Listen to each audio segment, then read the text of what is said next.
Penghancuran ada di tengah-tengahnya. Di tanah lapangnya tidak habis-habisnya ada penindasan dan tipu. Kalau musuhku yang mencela aku masih dapat menanggungnya. Kalau pembenciku yang membesarkan diri terhadap aku masih dapat menyembunyikan diri terhadap dia. Tetapi engkau, orang yang dekat dengan aku, temanku dan orang kepercayaanku, kami yang bersama-sama bergaul dengan baik dan masuk rumah Allah di tengah-tengah keramaian. Biarlah maut menyergap mereka, biarlah mereka turun hidup-hidup ke dalam dunia orang mati. Sebab kejahatan ada di kediaman mereka, ya, dalam batin mereka. Tetapi aku berseru kepada Allah, dan Tuhan akan menyelamatkan aku. Di waktu petang, pagi dan tengah hari, aku cemas dan menangis, dan Ia mendengar suaraku. Ia membebaskan aku dengan aman dari serangan terhadap aku, sebab berduyun-duyun mereka melawan aku.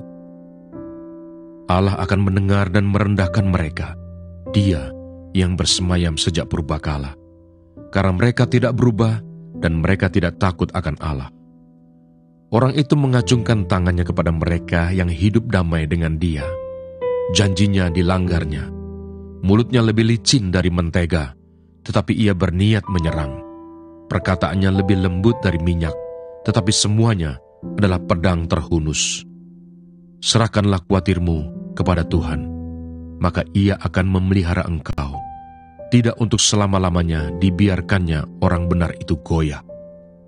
Kesaksian Yohanes tentang Yesus. Sesudah itu Yesus pergi dengan murid-muridnya ke tanah Yudea, dan Ia diam di sana bersama-sama mereka dan membaptis. Akan tetapi Yohanes pun membaptis juga di Ainon, dekat Salim, sebab di situ banyak air, dan orang-orang datang ke situ untuk dibaptis. Sebab pada waktu itu Yohanes belum dimasukkan ke dalam penjara. Maka timbullah perselisihan di antara murid-murid Yohanes dengan seorang Yahudi tentang penyucian. Lalu mereka datang kepada Yohanes dan berkata kepadanya, "Rabi, orang yang bersama dengan engkau di seberang sungai Yordan, dan yang tentang dia engkau telah memberi kesaksian. Dia membaptis juga, dan semua orang pergi kepadanya." Jawab Yohanes, "Tidak ada seorang pun yang dapat mengambil sesuatu bagi dirinya, kalau tidak dikaruniakan kepadanya dari surga. Kamu sendiri dapat memberi kesaksian, bahwa aku telah berkata, aku bukan Mesias, tetapi aku diutus untuk mendahuluinya. Yang empunya mempelai perempuan ialah mempelai laki-laki. Tetapi sahabat mempelai laki-laki yang berdiri dekat dia, dan yang mendengarkannya, sangat bersukacita mendengar suara mempelai laki-laki itu. Itulah sukacitaku, dan sekarang sukacitaku itu penuh. Ia harus makin besar, tetapi aku harus makin kecil. Siapa yang datang dari atas adalah di atas semuanya. Siapa yang berasal dari bumi, termasuk pada bumi, dan berkata-kata dalam bahasa bumi. Siapa yang datang dari surga adalah di atas semuanya. Ia memberi kesaksian tentang apa yang dilihatnya dan yang didengarnya, tetapi tak seorang pun yang menerima kesaksiannya itu. Siapa yang menerima kesaksiannya itu, ia mengaku bahwa Allah adalah benar. Sebab siapa yang diutus Allah, dialah yang menyampaikan firman Allah, karena Allah mengaruniakan rohnya dengan tidak terbatas. Bapa mengasihi anak dan telah menyerahkan segala sesuatu kepadanya. Barang siapa percaya kepada anak, ia beroleh hidup yang kekal. Tetapi barang siapa tidak taat kepada anak, ia tidak akan melihat hidup, melainkan murka Allah tetap ada di atasnya. Yosua pasal 23. Pidato perpisahan Yosua kepada para pemimpin bangsa itu. Lama setelah Tuhan mengaruniakan keamanan kepada orang Israel ke segala penjuru terhadap semua musuhnya, dan ketika Yosua telah tua dan lanjut umur, dipanggilnya seluruh orang Israel, para tua-tuanya, para kepalanya, para hakimnya, dan para pengatur pasukannya, dan berkata kepada mereka, "Aku telah tua dan sangat lanjut umur, dan kamu ini telah melihat segala yang dilakukan Tuhan Allahmu kepada semua bangsa di sini demi kamu. Sebab Tuhan Allahmu, dialah yang telah berperang bagi kamu.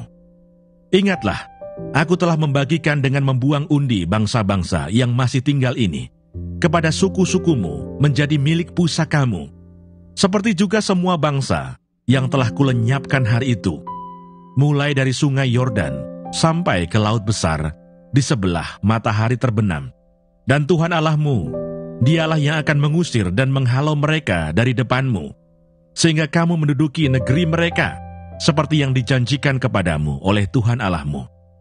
Kuatkanlah benar-benar hatimu dalam memelihara dan melakukan segala yang tertulis dalam kitab hukum Musa, supaya kamu jangan menyimpang ke kanan atau ke kiri, dan supaya kamu jangan bergaul dengan bangsa-bangsa yang masih tinggal di antaramu itu, serta mengakui nama Allah mereka, dan bersumpah demi nama itu, dan beribadah atau sujud menyembah kepada mereka. Tetapi kamu harus berpaut pada Tuhan Allahmu, seperti yang kamu lakukan sampai sekarang. Bukankah Tuhan telah menghalau bangsa-bangsa yang besar dan kuat dari depanmu?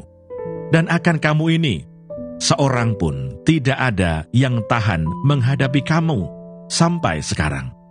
Satu orang saja daripada kamu dapat mengejar 1.000 orang, sebab Tuhan Allahmu, dialah yang berperang bagi kamu, seperti yang dijanjikannya kepadamu. Maka demi nyawamu, bertekunlah mengasihi Tuhan Allahmu. Sebab jika kamu berbalik dan berpaut kepada sisa bangsa-bangsa ini yang masih tinggal di antara kamu, kawin-mengawin dengan mereka, serta bergaul dengan mereka, dan mereka dengan kamu, maka ketahuilah dengan sesungguhnya bahwa Tuhan Allahmu tidak akan menghalau lagi bangsa-bangsa itu dari depanmu, tetapi mereka akan menjadi perangkap dan jerat bagimu, menjadi cambuk pada lambungmu dan duri di matamu, sampai kamu binasa dari tanah yang baik ini, yang telah diberikan kepadamu oleh Tuhan Allahmu. Maka sekarang sebentar lagi, aku akan menempuh jalan segala yang fana. Sebab itu insaflah dengan segenap hatimu dan segenap jiwamu, bahwa satu pun dari segala yang baik yang telah dijanjikan kepadamu oleh Tuhan Allahmu, tidak ada yang tidak dipenuhi. Semuanya telah dikenapi bagimu. Tidak ada satupun yang tidak dipenuhi. Tetapi seperti telah datang atas kamu segala yang baik yang telah dijanjikan kepadamu oleh Tuhan Allahmu, demikianlah Tuhan akan mendatangkan atas kamu segala yang tidak baik, sampai Ia telah memusnahkan kamu dari tanah yang baik ini, yang diberikan kepadamu oleh Tuhan Allahmu. Apabila kamu melangkahi perjanjian yang telah diperintahkan kepadamu oleh Tuhan Allahmu, dan pergi beribadah kepada Allah lain, dan sujud menyembah kepada mereka, maka murka Tuhan akan bangkit terhadap kamu, sehingga kamu segera binasa dari negeri yang baik yang telah diberikannya kepadamu. Yosua pasal 24. Pembaruan perjanjian di Sikem. Kemudian Yosua mengumpulkan semua suku orang Israel di Sikem. Dipanggilnya para tua-tua orang Israel, para kepalanya, para hakimnya, dan para pengatur pasukannya. Lalu mereka berdiri di hadapan Allah. Berkatalah Yosua kepada seluruh bangsa itu, "Beginilah firman Tuhan Allah Israel. Dahulu kala, di seberang sungai Efrat, disitulah diam nenek moyangmu, yakni Terah, ayah Abraham, dan ayah Nahor, dan mereka beribadah kepada Allah lain. Tetapi aku mengambil Abraham bapamu itu dari seberang sungai Efrat, dan menyuruh dia menjelajahi seluruh tanah Kanaan. Aku membuat banyak keturunannya, dan memberikan Ishak kepadanya. Kepada Ishak kuberikan Yakub dan Esau. Kepada Esau kuberikan pegunungan Seir menjadi miliknya. Sedang Yakub serta anak-anaknya pergi ke Mesir. Lalu aku mengutus Musa serta Harun dan menulahi Mesir, seperti yang kulakukan di tengah-tengah mereka. Kemudian aku membawa kamu keluar. Setelah aku membawa nenek moyangmu keluar dari Mesir, dan kamu sampai ke laut, lalu orang Mesir mengejar nenek moyangmu dengan kereta, dan orang berkuda ke laut Teberau. Sebab itu berteriak-teriaklah mereka kepada Tuhan. Maka diadakannya gelap antara kamu dan orang Mesir itu, dan didatangkannya air laut atas mereka, sehingga mereka diliputi. Dan matamu sendiri telah melihat apa yang kulakukan terhadap Mesir. Sesudah itu lama kamu diam di padang gurun. aku membawa kamu ke negeri orang Amori yang diam di seberang sungai Yordan. Dan ketika mereka berperang melawan kamu, mereka kuserahkan ke dalam tanganmu, sehingga kamu menduduki negerinya, sedang mereka kupunahkan dari depan kamu. Ketika itu, Balak bin Sipor, Raja Moab, bangkit berperang melawan orang Israel. Disuruhnya memanggil Bileam bin Beor untuk mengutuki kamu. Tetapi aku tidak mau mendengarkan Bileam, sehingga ia pun memberkati kamu. Demikianlah aku melepaskan kamu dari tangannya. Setelah kamu menyeberangi sungai Yordan dan sampai ke Yeriko, berperanglah melawan kamu warga-warga kota Yeriko, orang Amori, orang Feris, orang Kanaan, orang Het, orang Girgasi, orang Hewi, dan orang Yebus. Tetapi mereka itu kuserahkan ke dalam tanganmu. Kemudian aku melepaskan tabuhan mendahului kamu, dan binatang-binatang ini menghalau mereka dari depanmu, seperti kedua raja orang Amori itu. Sesungguhnya, bukan oleh pedangmu, dan bukan pula oleh panahmu. Demikianlah kuberikan kepadamu negeri yang kamu peroleh tanpa bersusah-susah, dan kota-kota yang tidak kamu dirikan, tetapi kamulah yang diam di dalamnya, juga kebun-kebun anggur dan kebun-kebun zaitun yang tidak kamu tanami, kamulah yang makan hasilnya. Oleh sebab itu, takutlah akan Tuhan, dan beribadahlah kepadanya dengan tulus ikhlas dan setia. Jauhkanlah Allah yang kepadanya nenek moyangmu telah beribadah di seberang sungai Efrat dan di Mesir, dan beribadahlah kepada Tuhan. Tetapi jika kamu anggap tidak baik untuk beribadah kepada Tuhan, pilihlah pada hari ini kepada siapa kamu akan beribadah. Allah yang kepadanya nenek moyangmu beribadah di seberang sungai Efrat, atau Allah orang Amori yang negerinya kamu diami ini. Tetapi aku dan seisi rumahku, kami akan beribadah kepada Tuhan. Lalu bangsa itu menjawab, jauhlah daripada kami meninggalkan Tuhan untuk beribadah kepada Allah lain. Sebab Tuhan Allah kita, Dialah yang telah menuntun kita dan nenek moyang kita dari tanah Mesir, dari rumah perbudakan, dan yang telah melakukan tanda-tanda mukjizat yang besar ini di depan mata kita sendiri, dan yang telah melindungi kita sepanjang jalan yang kita tempuh. Dan di antara semua bangsa yang kita lalui, Tuhan menghalau semua bangsa dan orang Amori, penduduk negeri ini, dari depan kita. Kami pun akan beribadah kepada Tuhan, sebab Dialah Allah kita. Tetapi Yosua berkata kepada bangsa itu, tidaklah kamu sanggup beribadah kepada Tuhan, sebab Dialah Allah yang kudus. Dialah Allah yang cemburu. Ia tidak akan mengampuni kesalahan dan dosamu. Apabila kamu meninggalkan Tuhan dan beribadah kepada Allah asing, maka Ia akan berbalik daripadamu dan melakukan yang tidak baik kepada kamu, serta membinasakan kamu, setelah Ia melakukan yang baik kepada kamu dahulu.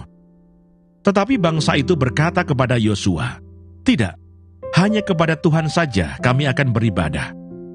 Kemudian berkatalah Yosua kepada bangsa itu, kamulah saksi terhadap kamu sendiri, bahwa kamu telah memilih Tuhan untuk beribadah kepadanya. Jawab mereka, kamilah saksi. Ia berkata, maka sekarang jauhkanlah Allah asing yang ada di tengah-tengah kamu, dan condongkanlah hatimu kepada Tuhan Allah Israel. Lalu jawab bangsa itu kepada Yosua, kepada Tuhan Allah kita, kami akan beribadah, dan firman-Nya akan kami dengarkan. Pada hari itu juga Yosua mengikat perjanjian dengan bangsa itu, dan membuat ketetapan dan peraturan bagi mereka di Sikem. Yosua menuliskan semuanya itu dalam kitab hukum Allah. Lalu ia mengambil batu yang besar dan mendirikannya di sana, di bawah pohon besar, di tempat kudus Tuhan. Kata Yosua kepada seluruh bangsa itu, sesungguhnya batu inilah akan menjadi saksi terhadap kita, sebab telah didengarnya segala firman Tuhan yang diucapkannya kepada kita.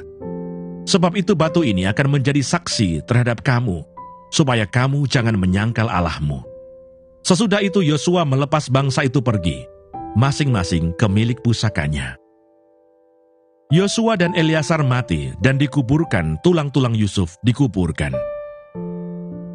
Dan sesudah peristiwa-peristiwa ini, Maka matilah Yosua bin Nun, hamba Tuhan itu, ketika berumur 110 tahun. Lalu ia dikuburkan di daerah milik pusakanya, di Timnat Serah, yang di pegunungan Efraim, di sebelah utara Gunung Gaas. Orang Israel beribadah kepada Tuhan sepanjang zaman Yosua dan sepanjang zaman para tua-tua yang hidup lebih lama daripada Yosua, dan yang mengenal segenap perbuatan yang dilakukan Tuhan bagi orang Israel. Tulang-tulang Yusuf yang dibawa orang Israel dari Mesir dikuburkan mereka di Sikem, di tanah milik yang dibeli Yakub dengan harga 100 kesita dari anak-anak Hemor, bapa Sikem, dan yang ditentukan bagi Bani Yusuf menjadi milik pusaka mereka. Juga Eleazar bin Harun mati, dan dia dikuburkan di bukit yang diberikan kepada Pinihas anaknya itu, di pegunungan Efraim.